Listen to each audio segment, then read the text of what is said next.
del, del contenido del punto primero, ¿verdad? Y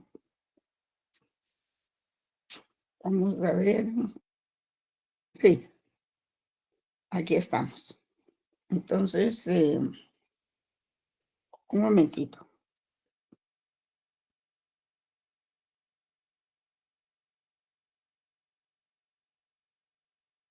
Este punto, el tema que vamos a ver hoy se llama, vamos a ver, aquí tengo no es que no me acuerde, sino que quiero ser más exacta, ¿verdad? Análisis de los elementos de una definición del derecho.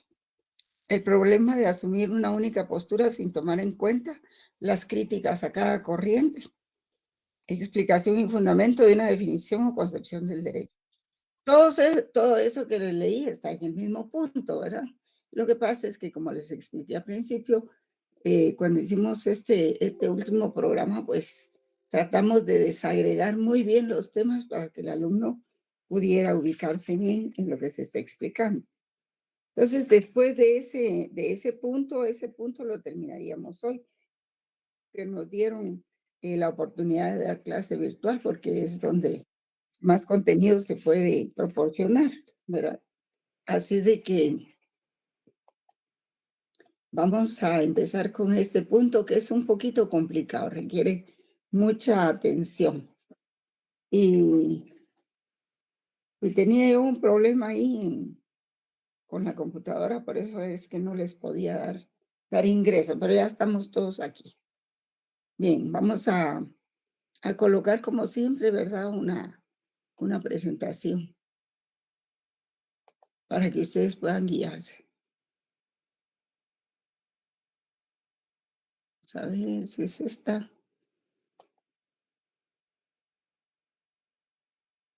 Sí. Por favor, me indican si ya la pueden ver. Sí, licenciada. Aquí dice segunda unidad, pero es primera unidad. Es segundo punto de la primera unidad. Segundo punto de la primera unidad. Y aquí tenemos lo que se llama análisis de los elementos de una definición del derecho. Bueno, vamos a ver qué es esto y en qué consiste, ¿verdad? Aquí, pues, estas fichas, estas filminas yo las hago porque me sirven como guía, pero les sirven, sobre todo les sirven a ustedes. Entonces no quiere decir que en las filminas esté todo el contenido de la clase. Y, y por eso no es conveniente trabajar con las fichas, las filminas para los exámenes, porque entonces dejan de leer los textos completos de los libros que se les han recomendado. Yo los ayudo con enviarles material, ¿verdad? Pero, pero ustedes tienen que poner de su parte leyendo los textos completos para poder entender, ¿verdad? Entonces vamos a ver lo que es una definición del derecho. ¿Qué problemas tiene el derecho cuando se da una sola explicación, ¿verdad? Cuando se dice que sí, que el derecho es un conjunto de normas imperatributivas que coactivas, ¿verdad? ¿Qué implicaciones tiene esa definición tan corta, ¿verdad? Tan simple. Vamos a verlas a continuación. Así de que definir, pues, significa precisar con claridad y exactitud los caracteres genéricos y diferenciales de una palabra o de un concepto, ¿verdad? Y no obstante esto, pues, desde un punto de vista no solo lexicográfico, o sea, como que fuera una definición del diccionario, más que lograr la precisión de los caracteres, sobre todo tratándose de un concepto como el de derecho, donde lo que se persigue es colocarlo en su verdadera dimensión, en su verdadero lugar, en el orden de los conocimientos, y señalar su fundamento y las conexiones con otras ciencias análogas, ¿verdad? Conforme a su esencia y a su naturaleza. Entonces tenemos que, aquí en síntesis podemos decir que hay ciertas reglas para elaborar una definición. Y esto no es solo para la palabra derecho, puede ser para cualquier definición. Así como la teoría del conocimiento lleva sus reglas, pues que hay que hacer un plan de investigación en las ciencias sociales y en las ciencias exactas hay que hacer un protocolo. Pues también aquí, como parte del plan de investigación, hay que señalar ciertas reglas para elaborar una definición. Este es un tema un poquito extenso y complejo, pero vamos a tratar de abordarlo solo el día de hoy, porque luego la semana entrante tenemos que ver otros puntos que son muy importantes. Entonces dice aquí debe ser breve, pero completa. Debe ser clara. Lo definido no puede, no debe entrar en la definición y debe omitirse el sentido negativo. Sí, esto siempre se procura que las definiciones sean en sentido positivo, ¿verdad? No en sentido negativo, porque pueden dar lugar a confusión o que ese no que se ponga ahí eh, vaya a llevarnos a confusión por no haberlo leído, por no haberlo visto. Es igual que cuando se despeja una hipótesis en un plan de investigación. Cuando se hace la comprobación de la hipótesis o si no se hace esa comprobación, siempre hay que plantearlo en términos positivos para una mejor comprensión del estudiante. Aunque si vamos a la teoría del conocimiento, dentro de las dos fuentes que yo les planteé, dos corrientes, que es la de los idealistas y los materialistas, pues yo me inclino por la corriente materialista, ¿verdad? Porque realmente el conocimiento empírico, aún con todas sus debilidades, es un conocimiento que se obtiene a través del crecimiento de la persona, del ser humano, y se logra por medio de los sentidos, en la medida que el niño, el joven, el bebé va creciendo, en esa medida va acumulando conocimientos de su entorno y es por medio de sus sentidos que lo hace. Una vez que ya ha acumulado, ya llegó a la edad de 7 años, por ejemplo, a él se le abre su cabecita y tiene una cantidad de cosas que ya conoce y que después ya a los 12 15 años está en posibilidad de elaborar, de repetir lo que le dijeron, pero con sus propias palabras. De manera pues que el conocimiento empírico es también muy importante. Y por supuesto que tanto la corriente idealista como la materialista son dos formas de llegar a lo mismo, de buscar la verdad en la medida de lo posible. En fin, bueno, entonces, para elaborar una definición del derecho, que es lo que nos ocupa ahora, ¿verdad? Hay que buscar en forma sistemática la explicación de un concepto. Esta búsqueda, esta indagación puede darse desde ángulos muy diferentes según tipo, sea el tipo de definición que pretendemos, ¿verdad? Y hay entre otras definiciones, algunas que solo se dicen, se van por el nombre, que serían las nominales. Ahí cambia la femenina, las reales, las analíticas, las sintéticas, etcétera. Todo depende de la metodología o del método, pues, que se siga para buscar esa definición. Que todos estos son rasgos distintivos del concepto en cuestión, que para nosotros es el derecho. Su forma de existencia, su nombre, sus contenidos. Y en este caso lo que se busca es esa definición del derecho, que no es solo precisar uno o varios de sus rasgos, sino orientarnos sobre su naturaleza, fines y conexiones funcionales.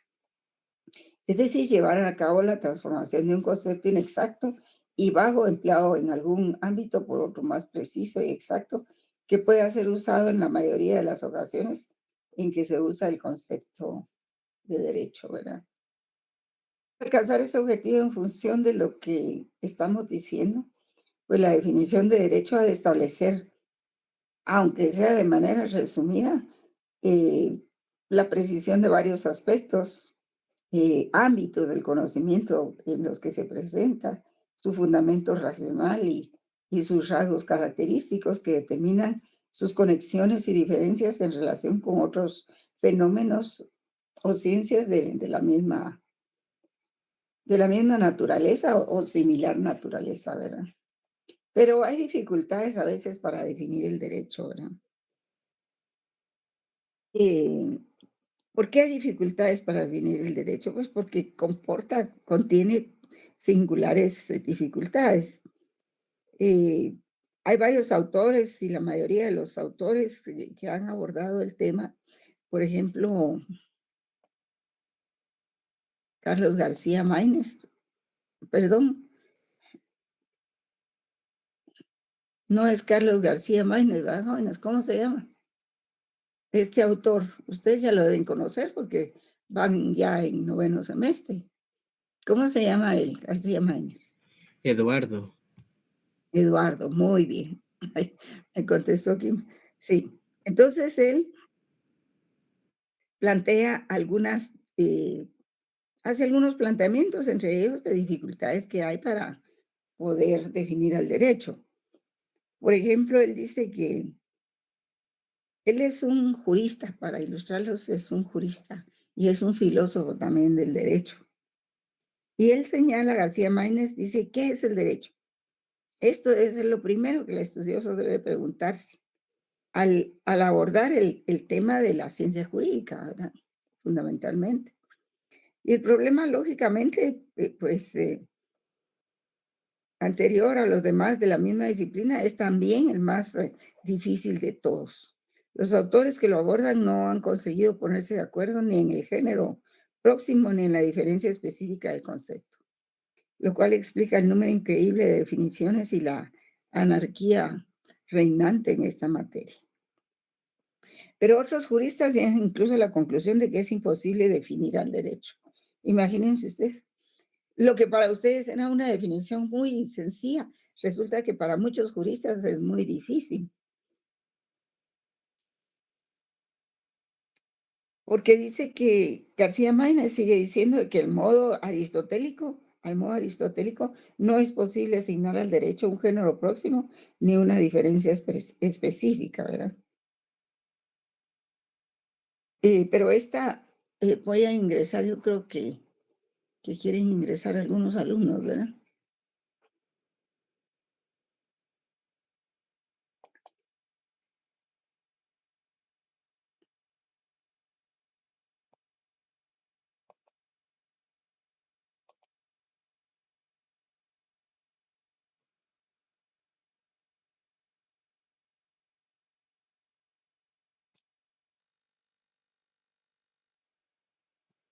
Pues se dice que entonces definir es tarea de la ciencia. Si al existir varios tipos de conocimientos, es lógico que haya también diversas formas de alcanzar una definición, por supuesto.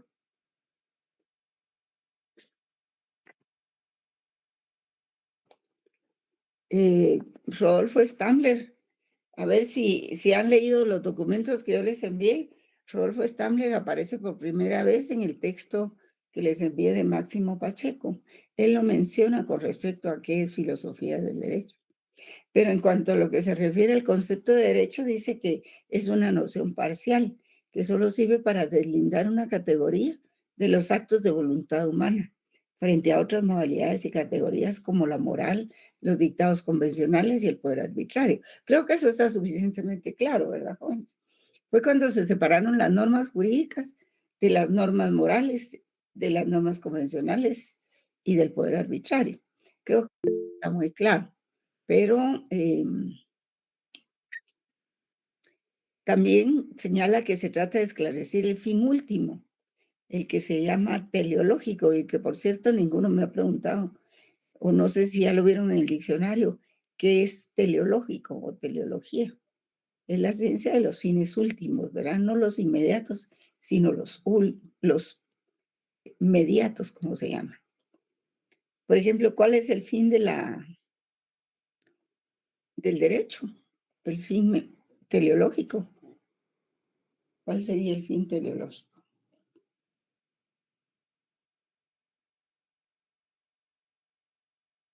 Es evitar los conflictos, ¿verdad? Más que todo eso. Entonces, Esta investigación pues trasciende la competencia de todas las disciplinas y cada una de las ciencias jurídicas particulares, y es lo que constituye el primer problema de la filosofía del derecho. Vamos a ver por qué. Hay un autor que se llama Carlos Nino y dice él que las dificultades específicas con que se topan los juristas para definir el derecho, pues son numerosas, ¿verdad? Y que existe el extendido criterio de que así como hay un sistema exclusivo para definir, hay también una definición única y universal del derecho. Y este filósofo, Carlos Nino, porque tienen que conocer a los filósofos de las diferentes corrientes también, jóvenes. Y Carlos Nino piensa que dichas dificultades parten de la adhesión a una cierta concepción sobre la relación que se da entre el lenguaje y la realidad. O sea, esto tiene que ver también con el lenguaje y la realidad. Y es una maravilla que los seres humanos podamos tener un lenguaje con el cual comunicarnos y que podamos, además, poderlo expresar gráficamente, que lo podamos leer y luego que lo podamos repetir o decir con nuestras propias palabras. Entonces hay una relación muy importante ahí entre lenguaje y realidad, porque cada quien capta la realidad a veces de una manera diferente, ¿verdad? Y esto impide contar con una idea clara sobre los presupuestos, las técnicas y las consecuencias que deben tenerse en consideración cuando se define una expresión lingüística, en este caso la palabra derecho. Sí, acerca de la filosofía analítica que estudia más que todo el lenguaje. Yo tengo un libro especial que trata solo de eso y se relaciona, por supuesto, con filosofía del derecho. Pero lo que les quiero decir es de que es sumamente complejo el tema de la definición del derecho, ¿verdad? Y continúa él y dice que ese realismo verbal hace del trabajo de las definiciones, del trabajo de hacer definiciones, una tarea de simple reconocimiento de ciertos aspectos esenciales de la realidad. Pero ¿cuáles serían esos? ¿Cómo no hacer aquí? Aquí vamos. ¿Cómo no hacer de esta labor definitoria un ejercicio intelectual muy subjetivo? ¿Quién posee el monopolio de la verdad para decirnos que una persona sí captó y otra no? Especialmente ese aspecto esencial de la realidad, o sea, lo que es el derecho. ¿Qué criterio objetivo se utilizaría para distinguir lo esencial de aquello que no lo es? Y esta postura ha generado buena parte de las dificultades para definir el derecho, porque persigue casi de modo metafísico una esencia como les dijera yo, que se nos escapa, se nos va de las manos, ¿verdad? Una esencia que nos indicaría indubitablemente cuál es la definición única de lo jurídico. Pero esa esencia se va, se diluye, no está ahí. Y entonces nosotros tenemos que ver cómo sorteamos todas esas dificultades para encontrar lo que es la definición del derecho. Y Nino sigue diciendo, pues, en contra de esa postura realista del lenguaje, acepta el convencionalismo verbal, ¿verdad? Esto es el enfoque que postula que la relación entre el lenguaje y la realidad es arbitrariamente establecido por los seres humanos. Y porque cada quien lo define como puede, ¿no? Aunque existe al respecto un acuerdo consuetudinario para el uso de tal lenguaje que eso evitaría confusiones. Entonces, las cosas solo tienen propiedades esenciales en la medida en que los hombres hagan de esas propiedades condiciones necesarias para el uso de la palabra. Por supuesto que esto puede variar y así al hacer frente a una palabra como derecho resulta útil darle un significado si lo que pretendemos es describir los fenómenos implicados en esa expresión. Igualmente y sin perjuicio de elaborar un concepto original, ¿verdad? O más preciso de la palabra, debe investigarse el significado de la misma en el lenguaje común. Sí, más que ver la palabra propiamente derecho, hay que ver las implicaciones de lo que significa en nuestra vida como fenómeno esa expresión. Deben igualmente, y sin perjuicio de elaborar un concepto original o más preciso de la palabra, debe investigarse el significado de la misma en el lenguaje común, como les decía, lo cual nos ayudará a descubrir distinciones conceptuales importantes que se presuponen sin tener conciencia de ellas y cuyo desprecio, pues, dice Nino, puede provocar pseudo cuestiones filosóficas. Y de esa manera, Nino dice que la caracterización del concepto de derecho se desplazará de la, o sea, se correrá, ¿verdad? De la oscura y vana búsqueda de la naturaleza o esencia del derecho a la investigación sobre los criterios vigentes en el uso común para usar la palabra derecho. Y, y si prescindiendo de ese análisis o a través de él llegamos a la conclusión de que nuestro sistema teórico requiere estipular un significado más preciso que el ordinario para derecho.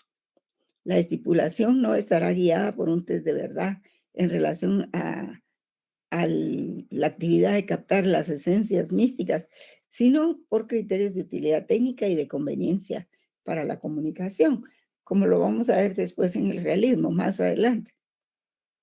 Entonces, vistas esas dificultades,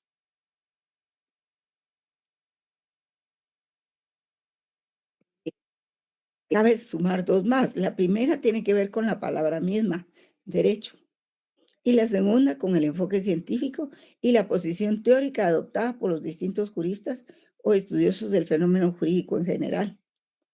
Respecto de la primera, que es la palabra derecho, la terminológica, o sea, el término en sí, debe tenerse en cuenta que esa expresión no posee una acepción única, sino por el contrario implica varios significados. O sea que no es una palabra unívoca con un significado, sino que implica varios significados entre sí relacionados. Y esa ambigüedad eh, de la palabra derecho, que designa el conjunto de varios fenómenos eh, particulares de la palabra derecho, sigue designando el conjunto de fenómenos jurídicos y es también el nombre de la disciplina científica que los estudia. O sea, por ejemplo, nosotros decimos teoría del derecho. ¿En qué consiste la filosofía del derecho? Cuando yo inicié mis clases, les escribí en el pizarrón 3 niveles desde los cuales se iba a estudiar el derecho, como teoría del derecho, como ciencia jurídica y como teoría de los valores. Entonces, el concepto de derecho, por lo tanto, no tiene un carácter unívoco, o sea, unívoco quiere decir un solo significado, no lo tiene, ya que su aplicación en el lenguaje cotidiano y en el eh, lenguaje jurídico no se refiere a una misma situación. Una cosa es el derecho como disciplina y otra es el derecho como fenómeno social, que es estudiado por la disciplina, que para aumentar la confusión utiliza el mismo nombre, ¿verdad? En fin, conviene entonces eh, agregar en torno a la primera dificultad, o sea, la palabra derecho, que ésta posee una fuerte carga emocional y se presenta de forma imprecisa en la realidad. Vamos a explicar esto. El derecho se relaciona con ideas como la libertad, la justicia, la igualdad, el bien común. Y todas esas palabras suscitan una exaltación, sobre todo porque a estas se le otorgan predicados o significados dirigidos más a la persuasión, a promover o a mover la voluntad que al convencimiento. Entonces no es extraño que en una interlocución se utilice la palabra derecho como sinónimo de justicia o libertad, o por ejemplo, con sentidos perfectamente contrapuestos, ¿verdad? Sí, esto sucede, por ejemplo, cuando alguien ha tenido algún problema, por ejemplo, eh, el problema de este joven que capturaron el otro día, que está en la planilla 10 de las planillas propuestas, ¿verdad? Y entonces, en una situación así, cuando una persona se encuentra con la adversidad y le parece que no es justo lo que le sucede, pues es normal que emocionalmente eso afecte, ¿verdad? Y entonces, emocionalmente uno dice, es que esto no es justo, no hay justicia en este país, ¿verdad? Entonces, esa palabra derecho no se limita solo a describir propiedades o hechos, sino que también sirve para designar emociones. Y es evidente que en ciertas expresiones, como no hay derecho, estamos dando a entender más que la inexistencia de una norma jurídica, más que la ilegalidad, la creencia o sentimiento que despierta en nosotros la injusticia de un acto. En realidad sentimos o creemos que algo es injusto, aunque no sepamos explicar racionalmente por qué. Y lo cierto es que la expresión derecho inspira o evoca emociones relacionadas con valores o intereses que nos resultan importantes, ¿verdad? Como ya se mencionó, en el uso cotidiano, dicha expresión implica ideas como justicia, libertad, seguridad, orden, que también están dotadas de una fuerte carga emotiva y tienen que ver, según ya lo dijimos, con el valor jurídico. Y ahí es donde están los valores y está la deontología, cómo debe ser el derecho, ¿verdad? Por otro lado, la palabra derecho es vaga. Podemos decir que es un concepto vago, dado que no en todos los casos se presenta con aquellas propiedades que se le asignan como necesarias. Por ejemplo, la coacción es una nota singular de las normas jurídicas, ¿verdad? Siempre se dice que el derecho es un conjunto de normas imperatributivas coactivas. Entonces, cuando nosotros tenemos eso de que la coacción es una nota singular, es algo inherente al derecho, ¿verdad? Eh,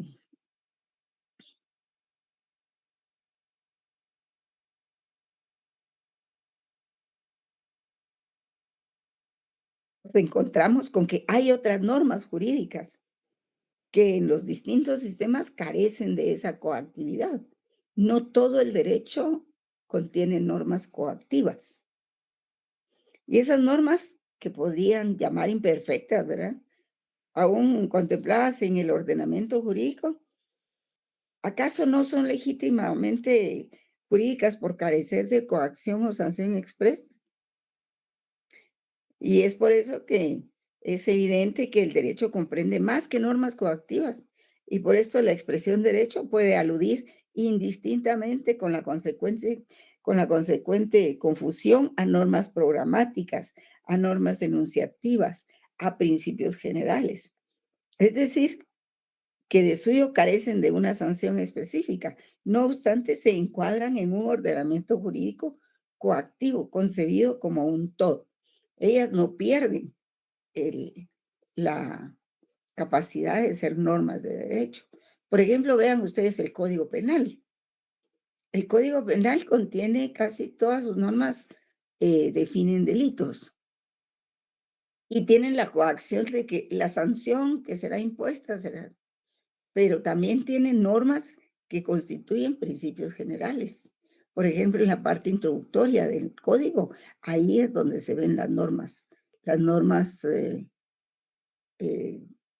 que contemplan principios generales, los fundamentos del derecho. Los fundamentos del derecho son enunciativas, pero no son coactivos.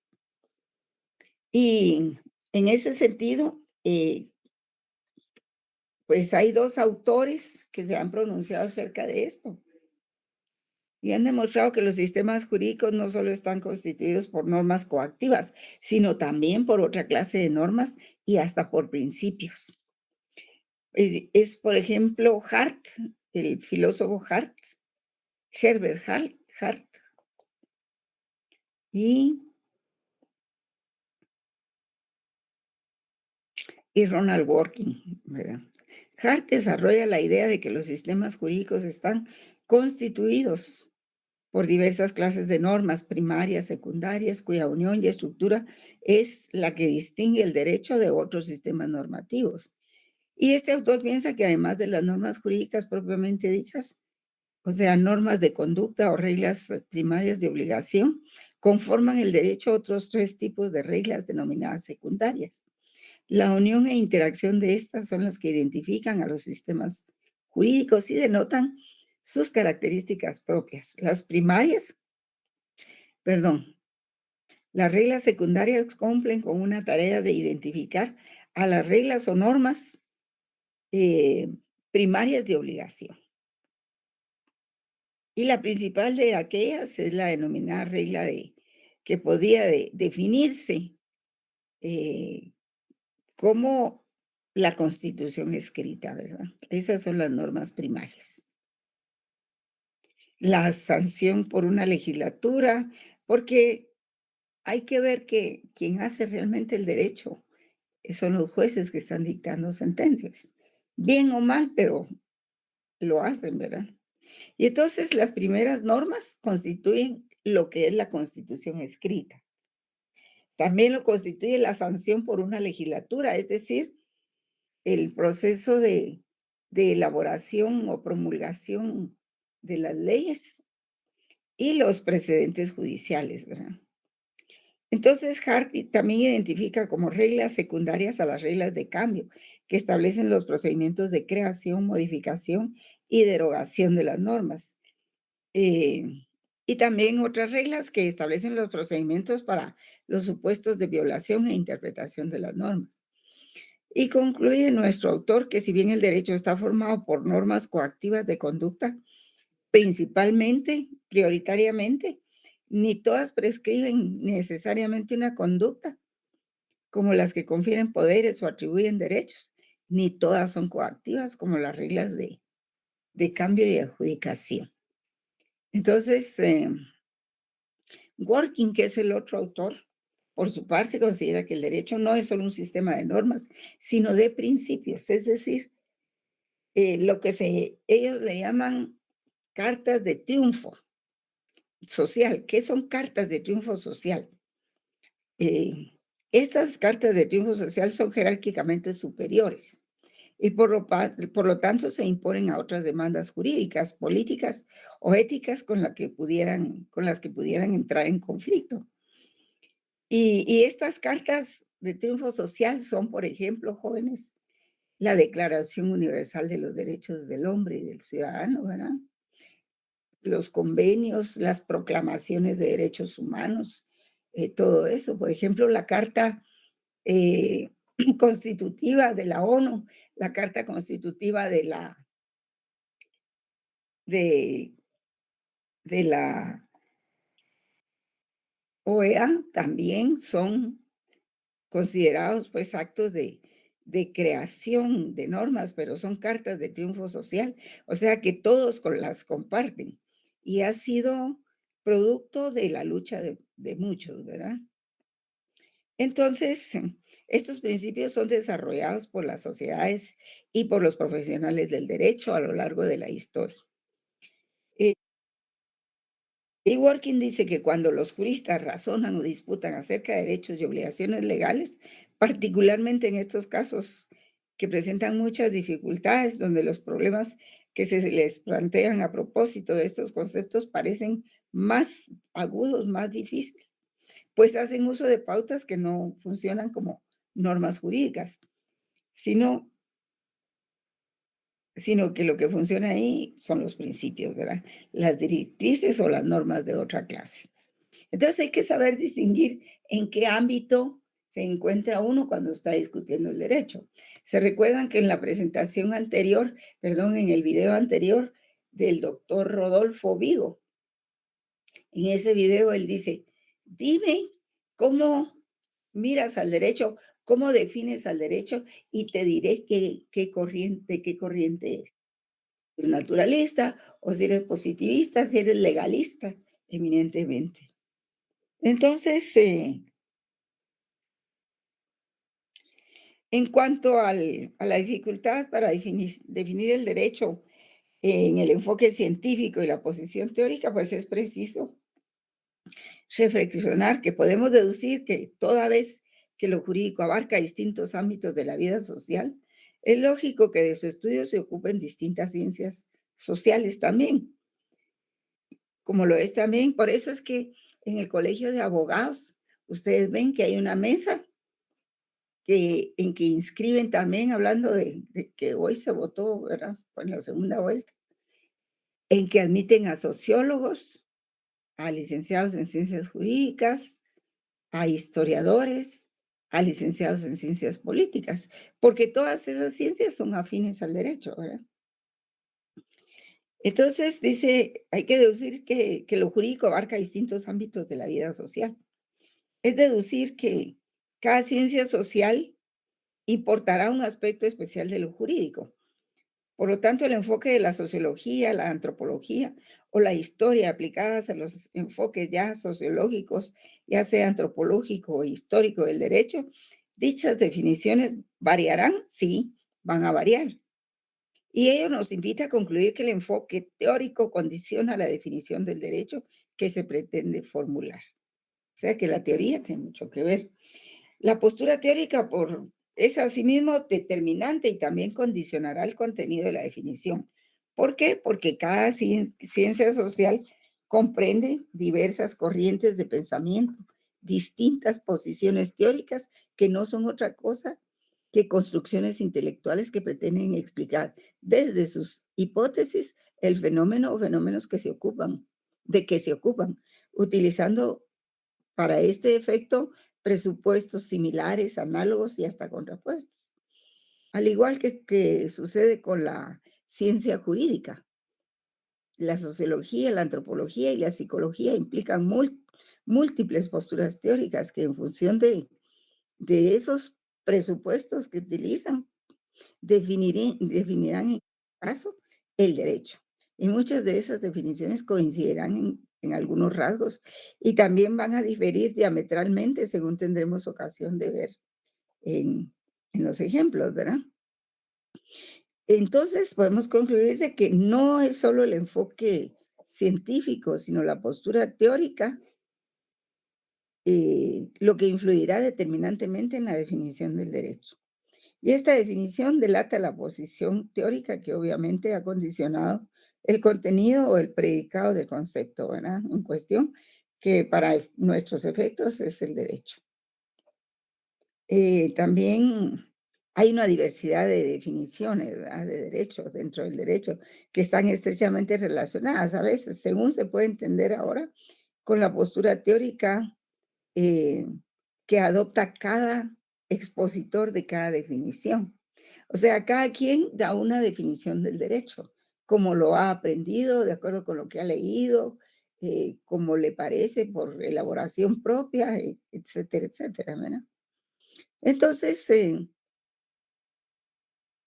eh, puede suceder también que esas doctrinas que estudian el derecho enfoquen ciertos aspectos de ese mismo fenómeno que les parezcan los más importantes o esenciales.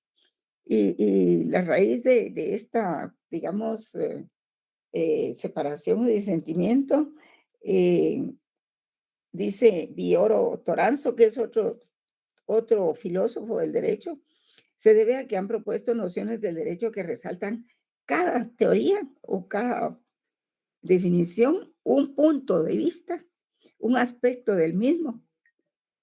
Y se han propuesto nociones del derecho que niegan o por lo menos disminuyen la importancia de los demás. El porqué de esto, de la unilateralidad de los puntos de vista, pues hay que buscarlo en las filosofías defendidas por los juristas, ¿verdad? Entonces, la definición, la variedad, la diversidad de definiciones del derecho analizadas sobre la posición que sostiene una conexión necesaria entre el lenguaje y la realidad. La búsqueda de una sola definición adquiere caracteres de un caos conceptual. Si nosotros nos vamos a poner a preguntarle a cada quien qué piensa que es el derecho, podríamos caer en eso, ¿verdad? En un caos conceptual. Porque en realidad, jóvenes, cuesta definir el derecho. Es algo que a veces no podemos definirlo, así como la justicia. Hay muchas definiciones del derecho y pareciera algo sencillo, pero en el fondo no lo es, ¿verdad? Porque, como dijimos, la esencia del derecho se nos escapa. Y entonces resulta fácil explicar y justificar que cada escuela o ciencia analice el fenómeno jurídico desde las aristas que racionalmente les parezcan más trascendentes. Sin embargo, eso no significa que esas aristas sean las únicas importantes del derecho o que esa posición sea excluyente o definitiva en relación con las otras. Y esa circunstancia denota que los logros científicos, tanto en las ciencias sociales como en las ciencias naturales, son producto de análisis constante y no dogmático de las distintas facetas que los problemas plantean, procurando de ese modo pequeñas o grandes contribuciones que permiten alcanzar más o menos verdades absolutas, posiciones superadoras de otras en la escala infinita del conocimiento humano. Es decir, que el derecho y de ahí buena parte de las dificultades de su comprensión y definición no se manifiestan unívocamente ni en lo terminológico ni en lo epistemológico, ya que su naturaleza es variada y compleja, ¿verdad? Entonces, como pueden ver, ustedes no es tan sencillo definir al derecho. Y me interesaba darles este punto porque es algo que remueve los cimientos, pues, de todos los estudiosos del derecho o de los abogados, de los estudiantes que estudian derecho y todo, que se creen muy seguros de conocer el derecho y no es así, ¿verdad? Y pues el error en el análisis y aprehensión del derecho ha consistido, em, según eso, en querer reducir el fenómeno jurídico a una sola de sus facetas por el solo hecho de que en la realidad sí aparece. Es decir, eh, lo que la realidad nos presenta como fenómeno único se expresa por su contenido complejo, de forma multidimensional. Entonces, negar el contenido complejo del derecho, porque en la realidad se manifiesta como un todo, es en buena medida causa de todas esas confusiones, ¿verdad? Aquí tenemos la definición de Rolando Tamayo y dice, lo importante no es preguntar qué es derecho, es más razonable preguntarse por el objeto de la expresión derecho, cuyo punto de partida es el uso que se hace de la expresión derecho y poner atención en cómo se usa para saber qué nombra. ¿A qué se refiere cuando se enuncia la palabra derecho? Eh, entonces, si el derecho es un todo de contenido complejo, como cualquier todo que se traduce en dimensiones distintas pero complementadas, dimensiones unidas, entrelazadas en lo fundamental, es claro que esa complejidad dificulta su comprensión, pero de ninguna manera la hace imposible. Si discriminamos con cuidado los datos que nos aporta el acercamiento empírico y provisional, podemos concluir que el derecho se manifiesta como un todo, multidimensional, complejo, del que se advierten tres aspectos distintos y complementarios. En primer lugar, sus dimensiones como hecho social. En segundo lugar, como norma jurídica. Y en tercero, como valor, ¿verdad? Y sí, el, la asociación de estos tres caracteres, pues, podrían acercarnos a la definición del derecho. Bueno, luego viene Manuel Atienza, que él es un filósofo que tiene más de 50 años de impartir filosofía del derecho. Él es argentino y dice, el derecho no es un fin en sí mismo, ni tiene carácter natural. Más bien es un instrumento de invención humana que debemos moldear y utilizar inteligentemente para alcanzar propósitos que van más allá del derecho. ¿Y cuáles son esos propósitos? Por ejemplo, buscar la armonía en la sociedad, la armonía de las personas en sociedad, alcanzar la paz, ¿verdad? Cierta paz, porque no siempre se consigue la paz absoluta, por supuesto, ¿va? Por eso él dice cierta paz como un fin teleológico. Teleológico quiere decir la ciencia de los fines, del último fin, que estudia los últimos fines. Probablemente uno de los fines inmediatos del derecho, pues, es resolver un conflicto, pero más allá de eso, es alcanzar la paz, más allá. Entonces, dice también Atienza que hay ciertos enfoques sobre el derecho, ¿va? Ustedes saben que los enfoques son puntos de vista, ¿verdad? Cuando ustedes van a hacer su investigación de la tesis, ustedes van a decir cuáles son los enfoques desde el punto de vista tal que van a investigar su tema, que puede ser estructural, funcional, valorativo, puede ser jurídico, político, etcétera, ¿verdad? Pero para lo que nos ocupa hoy, los enfoques sobre el derecho, según Atienza, dice que en primer lugar hay uno estructural, que se refiere al normativismo jurídico propiamente. El funcional, que se refiere al realismo jurídico, o sea, cómo se desenvuelve en la sociedad, en la realidad del derecho. Y el valorativo, que se refiere a los valores del derecho, como la justicia, el bien social y la seguridad jurídica. Y como técnica, pues se refiere a la argumentación, porque el derecho es una técnica cada vez más compleja, pero siempre notablemente deficiente en la resolución de los conflictos sociales. Eh, Y desde un enfoque metodológico existen tres metodologías empleadas por las tres principales corrientes de la filosofía jurídica. Cada una de estas da prioridad a un elemento, y era lo que decíamos antes, que cada ciencia le da realce a un elemento que consideran esencial. Por ejemplo, el naturalismo da prioridad al valor natural o a lo justo.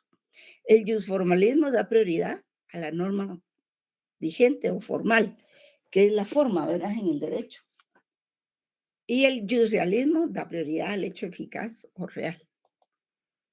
Entonces, es necesario, un momentito, solo voy a dar ingreso a alguien que quiere entrar.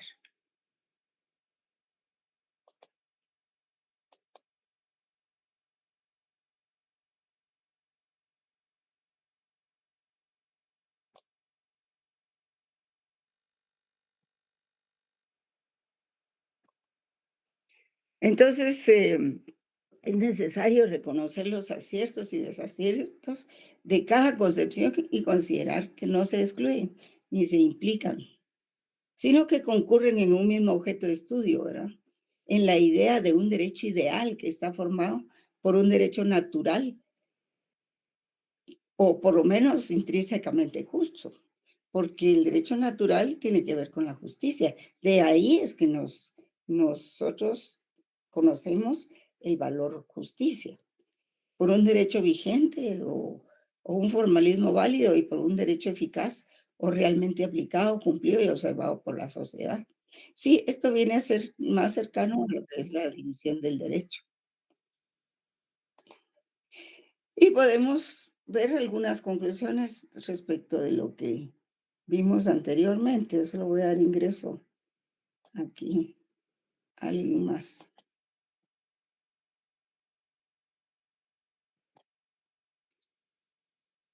Sobre la posible definición del derecho mediante diversas metodologías, pues está la orientación positivista del derecho,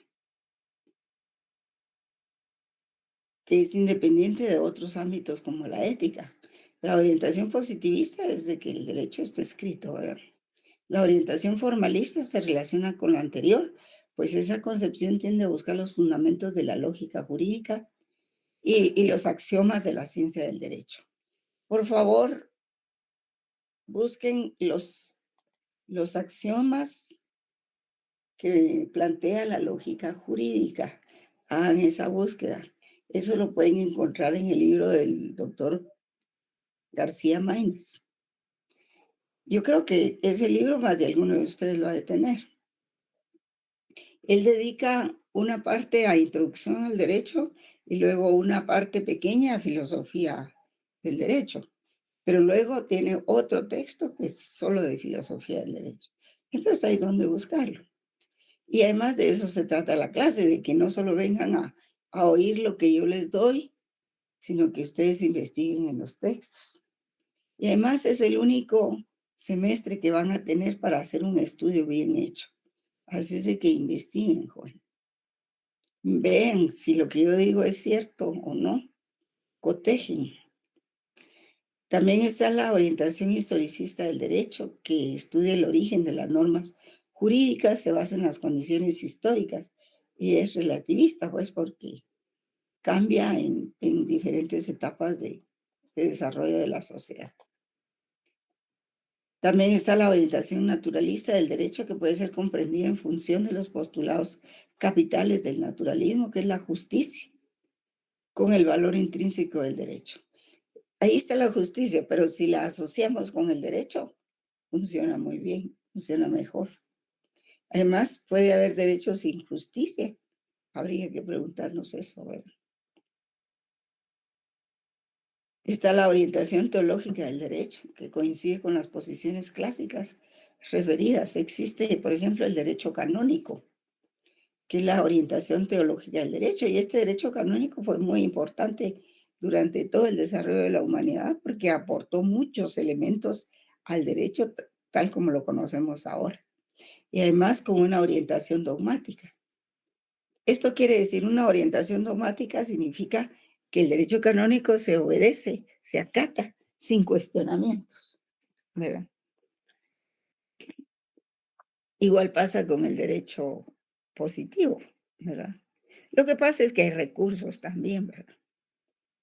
Y eso ya es otra forma de no acatar o de preguntar por qué se aplicó una norma a un caso determinado, ¿verdad?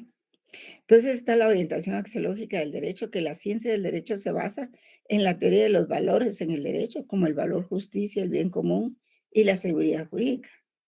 Y de ahí deviene la deontología, ¿verdad? El derecho como debe ser. Pues aquí agregamos lo que dicen algunos juristas, ¿verdad? García Maínez dice que el derecho debe enfocarse como ciencia sistemática jurídica. Al ser sistemática jurídica es un estudio ordenado y coherente de los preceptos jurídicos vigentes.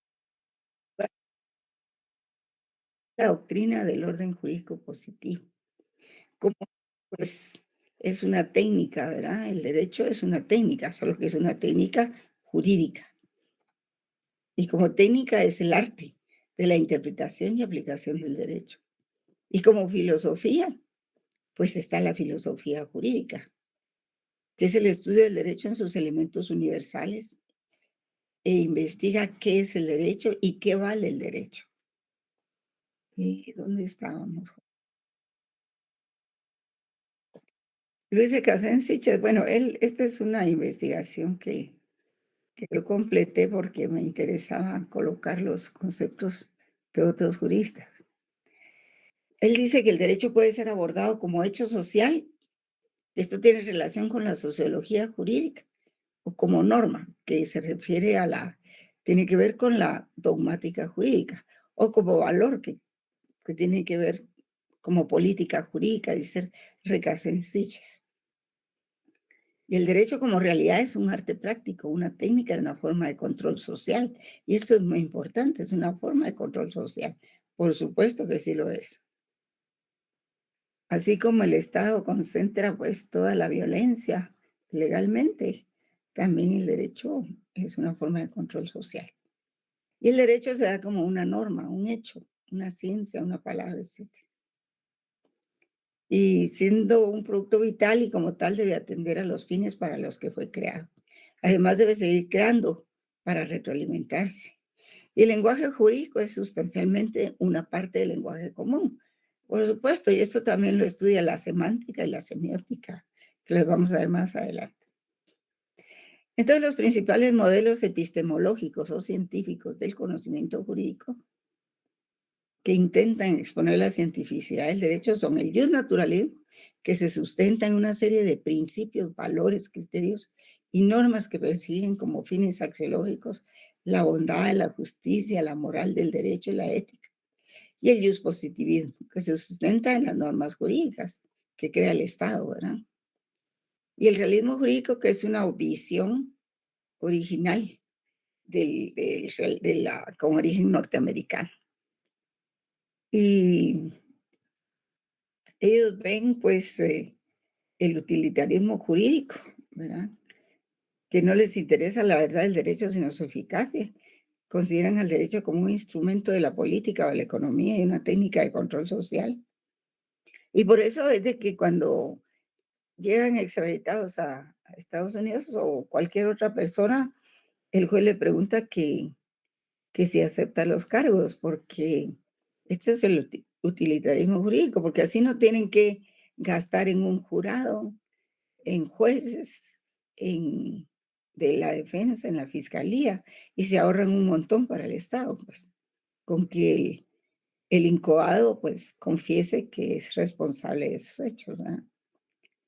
También está la Escuela Libre del Derecho, como oposición a la visión dogmática y conceptual de la materia jurídica, y así como de la corriente exegética. Vamos a explicar qué es la corriente exegética, que es la visión del culto a la ley. O sea, cuando la gente no puede explicar nada por otros medios que no sea usando la ley. Y la jurisprudencia de intereses que concibe al derecho como producto de intereses que se dan en el interior de la sociedad y que pretenden ser reconocidos. Entonces, ven ustedes por qué no es tan simple decir que el derecho sin pero atributivas, coactivas. Ven que esa palabra conlleva mucho más que eso, pero tienen que conocerlo, ¿verdad, jóvenes? Tienen que conocerlo. Entonces, ahí vamos a dejar la clase. Y la otra semana vamos a ver la siguiente parte del programa. Si puedo, vamos a repetir esto. Podemos volverlo a ver, ¿verdad? Bien, jóvenes, buenas noches. Hasta pronto. Feliz noche, Feliz noche, licenciada. Gracias. Feliz noche, licenciada. Sí, buenas noches. Feliz noche, licenciada.